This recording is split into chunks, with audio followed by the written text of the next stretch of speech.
A gente tem aqui, irmão João Carlos, mais uma pergunta.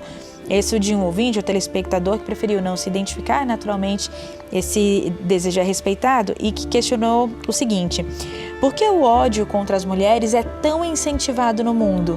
Até os jovens, que deveriam ser melhores nisso, estão cometendo crimes. Tem toda a razão, minha querida irmã ou meu querido irmão.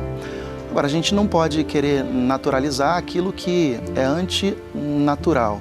Nós estamos dizendo que a misoginia é uma construção histórica, cultural, uma espécie de mecanismo para a manutenção do poder. Todos os avanços da mulher na busca da sua independência, do seu desenvolvimento, do seu protagonismo, dos seus direitos, fazem com que essas estruturas machistas se sintam ameaçadas, gerando reações de violência e de ódio. E como é que a gente encerra esse ciclo, se não pela educação das nossas mocidades, das nossas crianças, se não tornando isso público no sentido das conversas, daquilo que precisa acontecer em termos de diálogo, da vivência do amor solidário divino, mas também do exercício, da fomentação e da implementação das políticas protetivas das mulheres, mas há que se tocar nesse assunto no sentido de a gente discorrer sobre as nossas responsabilidades, porque muitas vezes isso começa de uma forma sorrateira, sutil, mas também sórdida, né? E muitas vezes ali algo que não tem nenhuma graça, né? E que se torna meme no sentido de ridicularizar as mulheres, inferiorizá-las, colocá-las submissa aos homens, e para transformar isso em ódios, para transformar isso em violências, como se diz, são dois palitos. Transformar essas coisas assim que estão, às vezes, numa conversa entre algumas pessoas, ou então numa rede social, num grupo de conversas instantâneas, fazer com que isso possa fomentar em violência na escola, até mesmo na creche, no ambiente profissional e no ambiente, de uma forma geral, da sociedade, é muito rápido. Por isso que a gente precisa trabalhar isso lá na sua origem, porque as crianças, na verdade, a profissional muito bem destacou isso ainda há pouco, elas apenas e tão somente reproduzem aquilo que elas estão vendo, aquilo que elas estão olhando. Não adianta falar uma coisa e fazer diferente. Elas vão aprender com aquilo que nós falamos e fazemos. Então, há uma necessidade de realmente escola, creche, lar, igreja, sociedade como um todo, criarmos mecanismos de proteção e de orientação e de educação dos nossos pequeninos, das nossas crianças, dos nossos jovens, mas igualmente a implementação daquilo que realmente já são leis constituídas, não é? O irmão Paiva, novamente eu recorro ao seu blog, agora destacando, meu querido irmão, minha querida irmã, o seu artigo Expressão Verídica de Justiça e de Amor, no subtítulo Fraternidade, Disciplina e Justiça.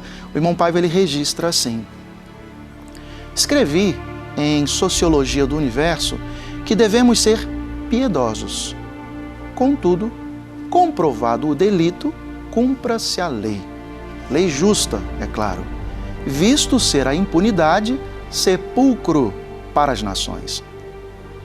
O intrépido Montesquieu é quem observa, abrir aspas, uma coisa não é justa porque é lei, mas deve ser lei porque é justa, fechar aspas. O nosso irmão Paiva prossegue: contra a injustiça devemos incansavelmente lutar com as armas do mandamento maior de Jesus. Evangelho segundo João, capítulo 13, versículos 34 e 35. Posto que, como no ensinamento de Confúcio, consignado por seus seguidores, abrir aspas, o objetivo do castigo é dar um fim ao próprio castigo, fechar aspas. Escreve ainda o irmão Paiva: o amor nunca pode ser encarado como algo frágil.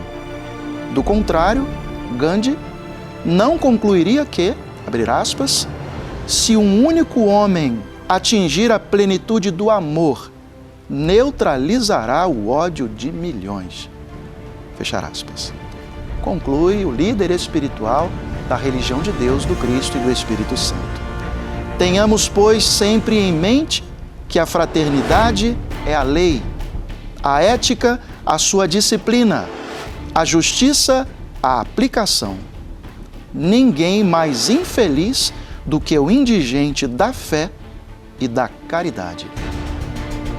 Bom, essa página do nosso irmão Paiva, eu acho ela extraordinária porque ele traz esse tom que é presente nas suas pregações desde sempre, de que o amor não é conivência com o erro, o amor não é frágil, o amor não significa a gente ver as coisas erradas e não se posicionar para não ferir alguém, para não ficar de mal com o outro, porque senão a gente vai estragar as amizades. O amor é o contrário de tudo isso. Por isso que ele sempre caminha concomitantemente à justiça. E o nosso irmão Paiva destaca que nós devemos ser piedosos. Contudo, se está comprovado o delito, que a lei se cumpra, né? E leis não faltam e precisam ser implementadas, compreendidas, mas vai mais do que isso, né? É muito mais do que lei. Há uma necessidade de que realmente possamos nos unir enquanto sociedade para compreender o nosso papel enquanto agentes de uma transformação. Se todos fomos criados por Deus, que é amor, ora, o seu amor é inerente à nossa alma. E quem ama, naturalmente, vai cuidar. Quem ama não pratica violência. Quem ama não diminui o outro ou a outra. Quem ama não vai praticar o feminicídio. Quem ama não vai desfazer da outra pessoa. Quem ama vai respeitar os diferentes. Então, é esse amor que precisa fomentar no coração das sociedades, sobretudo dos homens que, infelizmente, querem fazer preponderar o exercício de um poder que é cultural e histórico sobre as mulheres como se elas fossem inferiores a nós, homens, e absolutamente não são.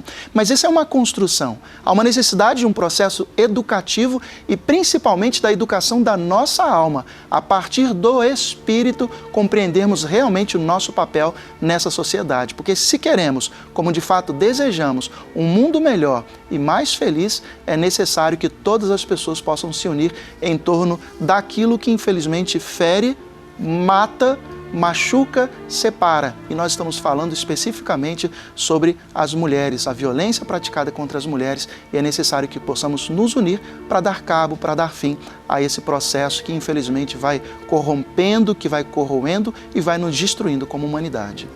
Você ensina o irmão Paiva Neto, né? Nesse livro, inclusive, está aqui, né, nos estúdios do Comando da Esperança. É urgente reeducar.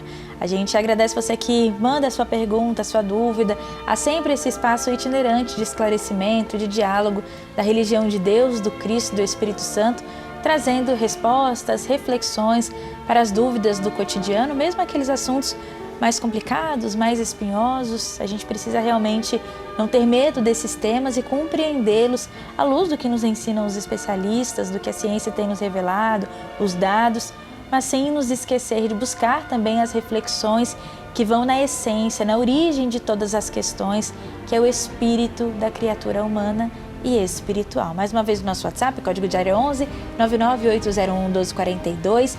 Você também pode deixar suas perguntas no YouTube da Religião Divina, youtube.com/Religião de Deus Vídeos. E a gente agradece o ministro pregador da Religião do Terceiro Milênio, irmão João Carlos de Carvalho. Muito obrigada, Deus está presente. A gratidão é minha, um abraço a todos e a todas que estão na sintonia, e viva Jesus em nossos corações para sempre.